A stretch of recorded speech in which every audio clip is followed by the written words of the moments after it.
बिस्मिल्लाहिर्रहमानिर्रहीम। अस्सलामुअलैकुम वरहमतुल्लाहि वबरकातुहू। कैसे हैं आप सब लोग? उम्मीद करती हूँ ठीक ठाक होंगे, फ़िट फाट होंगे और ईमान की बेहतरीन हालत में होंगे। अल्लाह ताला खुश रखे, आबाद रखे, शाद रखे। इसी दुआ के साथ आगाज़ करते हैं अपने आज के वीलॉग का। तो जनाब, सबसे पहले आप मुझे ये बताइए कि बारिश के कैसे हालात हैं और आप सबके इलाकों में अपनी अपनी जगहों में मौसम कैसा है? पाकिस्तान में मुझे बाकी ममालिक का तो नहीं पता, लेकिन पाकिस्तान में इस वक्त बारिश ने जो है वो बड़ा ज़ोर डाला हुआ था और अब अल्हम्दुलिल्लाह कुछ मौसम थोड़ा जाके बेहतर हुआ है। वरना पिछले 2 दिन में 2-3 दिन से बारिश जो थी, बारिश की शिद्दत भी ज़्यादा थी और इसके अलावा इतनी शदीद बारिश ने बहुत से लोगों की छतों को जो है वो टपकने पर मजबूर कर दिया। तो सारा टाइम मैं तो यही दुआ करती रही कि अल्लाह ताला इस बारिश को रहमत का बाइस बनाए, ना कि हमारे लिए ये कोई आजमाइश। और यहाँ पर जो है सबसे छोटी बेटी जो है वो मेरी, वो रो रही थी इस बात पे कि मुझे बाहर खेलना है, बाहर पार्क में जाना है। तो आपको पता है कि बारिश की वजह से पार्क वगैरह भी हर चीज़ गीली है। तो मैं नहीं मान रही थी, तो नाराज़गी अपनी फ़ुल टाइम शो कर रही थी कि आप मुझे रिकॉर्ड कर रही हैं। तो बस ये बच्चों की यही छोटी छोटी ज़िदें, अगर वीकेंड हो और इतना छोटा बच्चा जो है वो तो वैसे भी बात को नहीं समझता, तो हम माओं को बहुत सोच संभल के और समझ के चलना पड़ता है। इनको किसी न किसी चीज़ से इनका ध्यान हटाने के लिए बहुत जतन करने पड़ते हैं, क्योंकि बाज़ुकात बच्चे अगर ज़िद पकड़ लें तो फिर बहुत ही तंग करते हैं। और यहाँ पर मैं आपको अपने घर में होने वाली बारिश के असरात दिखा रही हूँ कि देखें, वो हमारा वुड वर्क इतना ज़बरदस्त हुआ हुआ है, लेकिन उसके ऊपर भी बारिश पता नहीं कहाँ से वो उसका गीला गीला सैलाब कह लें, सेम कह लें, कहाँ से पानी जो है वो उसको बाहर वाली दीवारों को लगा है। और इफ़ेक्ट देखें हमारा, ये ऊपर से पानी जो है वो हमारा आया, ये बाहर की दीवारें हैं और बाहर की दीवारें देखें टोटली सारी गीली हो चुकी हैं। मैं तो इतनी ज़्यादा इस चीज़ पे हैरान हो रही थी कि पानी एक वाहद चीज़ है जो कि बड़ी मजबूत से मजबूत चीज़ नुकसान पहुंचा देता है। और उन फसलों, ये देखें, ये तो फिर सीमट ईंट की बनी हुई दीवारें हैं, और उन लोगों का क्या बना होगा जो बेचारे, जिनकी फसलें जो हैं वो ख़राब हो गई। और गंदम आपको पता है कि पकने के करीब है, कुछ लोगों की तो है वो फसलें पक के तैयार हो चुकी हैं। तो अल्लाह ताला हमारे किसान भाइयों पर भी अपनी रहमत करे। अल्लाह ताला उनको जो माल के नुकसान से बचाए, क्योंकि माल का नुकसान बहरहाल एक बहुत बड़ा नुकसान होता है। जो चीज़ आपकी अर्निंग का ज़रिया होती है, अगर वही कुदरती किसी आफत का शिकार हो जाए तो इंसान को जो नुकसान बर्दाश्त करना पड़ता है उसकी कंपनसेशन कोई कर नहीं सकता। तो बस इसी दुआ के साथ कि अल्लाह ताला हर मुश्किल घड़ी से हमें महफूज रखे। और यहाँ पर छोटी बेटी है, वो अपनी फूफो के पास बैठी हैं और उनको जो बैठी कम है, दबाने की कोशिश कर रही हैं। और दबाने की कोशिश भी कम हो रही है, ये दरअसल खुद ज़्यादा ही हिल रही हैं। ये दबा कम रही हैं, ये बल्कि फूफो से बोल रही थी, फूफो जी मैं आपको बाऊँ? तो फूफो ने बोला ठीक है आप बा दो। तो ये अब बाने की कोशिश हो रही है, क्यों चूँकि जिसमें दूसरे के वो टांग पे वज़न कम, ज़ोर कम, और ख़ुद अपने आप को झटके जो है वो ज़्यादा दिए जा रहे हैं। तो छोटे छोटे बच्चों की मासूम मासूम सी यही शरारतें होती हैं। अल्लाह ताला सब के बच्चों को अपने हिफ्ज़ व अमान में रखे, हर बुरी नज़र, हर बुरे शख्स के शर से अल्लाह ताला अपने हिफ्ज़ व अमान में रखे, शैतान के शर से अल्लाह अपनी पनाह में रखे। और बाकी इनकी फूफो क्यों आई थी वो मुझे आपसे डिस्कस करना था, क्योंकि हमारे घर में थोड़ी सी परेशानी, थोड़ी क्या बहुत बड़ी परेशानी बन गई थी, जिसकी वजह से हम इतना परेशान हो गए थे कि बस एकदम तो एक टाइम तो ऐसा लगा कि बस ना पता नहीं क्या होने वाला है। और लिटरली मैं फजर में इतना रोई और अल्लाह ताला से इतनी दुआएं की कि घर के सारे अफराद इतने परेशान थे। तो बस अल्लाह ताला किसी को भी नागहानी आफत से बचाए। कोई भी ऐसी चीज़ जो आपके मुकद्दर में नुकसान की सूरत में लिखी गई है, अल्लाह ताला उसको टाल दे, और अल्लाह ताला ही टालते हैं, कोई दूसरा नहीं आपकी मदद कर सकता। क्योंकि चंद मौके ऐसे होते हैं ज़िंदगी के जब आप चाह कर भी ख़ुद को या अपने प्यारों को नुकसान से नहीं बचा सकते। तो ये भी हमारा भी घर में कुछ ऐसा ही इंसिडेंट हुआ था, जो मैं आपके साथ अभी डिस्कस करूँगी कि वो क्या मसला बना हमारे घर में। तो बस यही बात है कि ये मसाइल जो हैं वो ज़िंदगी का हिस्सा होते हैं, लेकिन बाज़ आजमाइशें और बाद नुकसानात जो हैं वो इंसान को बड़ा पीछे ला खड़ा करते हैं कि इंसान चाह कर भी फिर दोबारा उस पॉइंट पर या उस स्टेज पर जा नहीं पाता।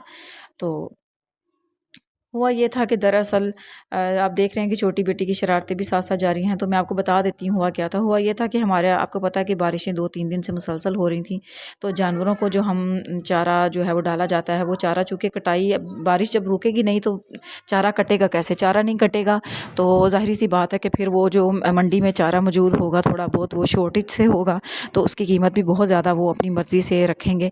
तो फिर इसका अल्टरनेट फिर ये होता है जिन लोगों के जानवर हैं उनको तो पता होगा कि कंपनसेशन के लिए या वो उसका अल्टरनेट के लिए बरसीन वगैरह और इस तरह की चीज़ें, अब मुझे ये नहीं पता कि इसको उर्दू में क्या बोलते हैं, लेकिन बरसीन वगैरह जो है वो चीज़ इनको डाली गई थी। तो अब उसमें हुआ ये था कि बरसीन जो मंडी में थी और वो स्प्रे शुदा आ गई थी, यानी उसको स्प्रे किया हुआ था, तो वो उन्होंने वही काट के तो मंडी में भिजवा दी। और हुआ ये कि अनलकीली हमारे सारे जानवरों को, क्योंकि हमारा डेयरी का काम है, तो हमारे सारे जानवर छोटे बच्चे भी उनके और बकरे शकरे और ये मतलब जितनी भी चीज़ें थी सभी को वो चारा डाला था, तो जिसकी वजह से वो रात में ढीली होना शुरू हुई और उनके मुंह से झाग निकलना शुरू हो गई और पानी बेशुमार निकलना शुरू हो गया। तो इतनी परेशानी थी इस चीज़ की कि हम लोग इतना परेशान, ये छोटा सा है गाय उसका भैंस का बच्चा, तो इवन कि ये तक कितना अफेक्टेड हुआ था और हम लोग इतना परेशान थे कि अल्लाह ताला हमें इस नुकसान से बचाए। अल्लाह का शुक्र, अल्लाह ने बचाया भी। और मैं परेशान थी तो ये मेरी बहुत अच्छी मेरी बहन मेरी नेबर हैं, तो इन्होंने फिर मुझे बुलाया कि आओ हम लोग ना मतलब पिज़्ज़ा मंगवाया है तो आओ हम कुछ मिलकर खाते हैं ताकि तुम्हारा भी ज़हन थोड़ा सा फ्रेश हो जाए। और यहाँ पर रात का तकरीबन हो रहा था 1 का टाइम और मैं चूँकि बहुत ज़्यादा सैड हुई हुई थी, फेड अप थी, तो मुझे अल्लाह का शुक्र है कि मैं गई तो फिर थोड़ी बहुत बातें शातें की तो मेरा ज़हन थोड़ा सा रिलैक्स हो गया। उसका फिर नतीजा ये निकला कि ये पिज़्ज़ा खाने के बाद सुबह सहरी नहीं हो सकी और सहरी ना करने की वजह से फिर सारा दिन मुझे जो है वो रोज़ा अपना असर दिखाता रहा, यानी हल्की फुल्की भूख लगती रही। तो अब यहाँ पर मज़ीद इससे आगे जो है वो मैं आपको वीलॉग दिखाऊंगी अपने बेटे का, जो मेरे बेटे ने शूट किया है हमारी हवेली में जाकर, हमारे जानवरों का, हमारी भैंसों का। इसके बाद मेरे बेटे का वीलॉग शुरू होगा, तो देखिएगा मेरे बेटे की काविश के बच्चे भी चीज़ों को देखकर तो ट्राई करते हैं। और यहाँ पर ये शरारतें चल रही थी कि कैप्सिकम का पीस निकाल के रख दिया कि ये खा लो, और ये मुझे कह रही थी कि आपने छोड़ा हुआ है, और मैं कह रही थी कि अपनी चीज़ अपनी ही ट्रे में रखो, अपने ही उसमें रखो, मुझे उसको ख़राब नहीं करो, मेरे को मैंने सारा खाली कर लिया। और यहाँ पर मैं बाजी को बोल रही थी कि ये सारा जो है सामान वो अकेला इस बंदी ने खाया है, और वो मुझे कह रही थी कि बस करो, नहीं करो। और यहाँ से मेरे बेटे का वीडियो शुरू हो गया। वो देखिए मेरे अब्बू ना चुराई कर रहे हैं, मेरे अब्बू चुराई कर रहे हैं, ये कट्टी है साथ और ये सारी भैंस है।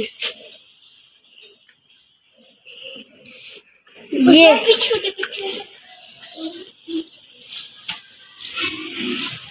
वो माशाल्लाह से वो उसका कट्टा बड़ा, वो देख रहे हैं आप। अभी मैं दिखाता हूँ आपका, ये बकरा ना शैतान हुआ हुआ, ये बकरा तो शैतान ही है। उसको पीछे कर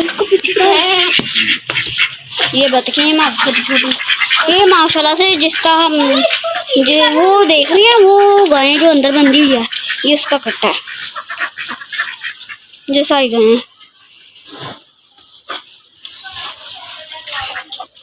ये टप्पी है, इसके अंदर इतना ज्यादा खाना डाल देते हैं। और ये देखिए,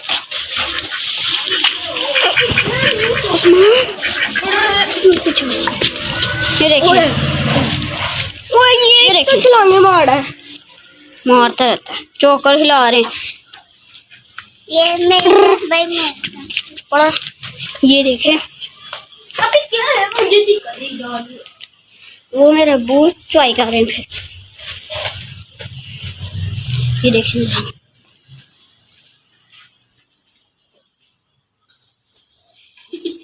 अरे अंकल पास बैठे हुए हैं जो काम करवाते हैं, और वो गए आगे। ये कट्टी है, ये इसकी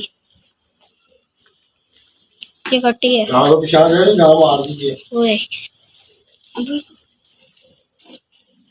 ये मेरा वो चुवाई कर रहे हैं, और ये अच्छा गुप्ता वाली गाय है। ये देखिए जरा गोबर रास्ते में किया।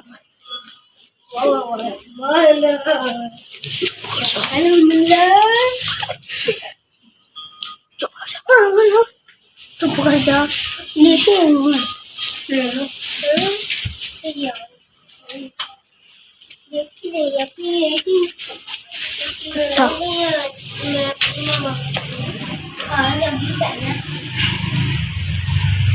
ये देखें सारी गायें सारी मेरी तरफ ही देख रही हैं।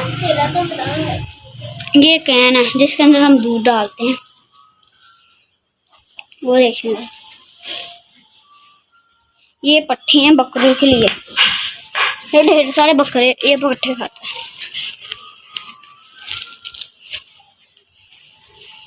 चलिए जी अब हम ये देखिए, ये तूड़ी, ये सारे पट्ठे हैं, ये टोका है।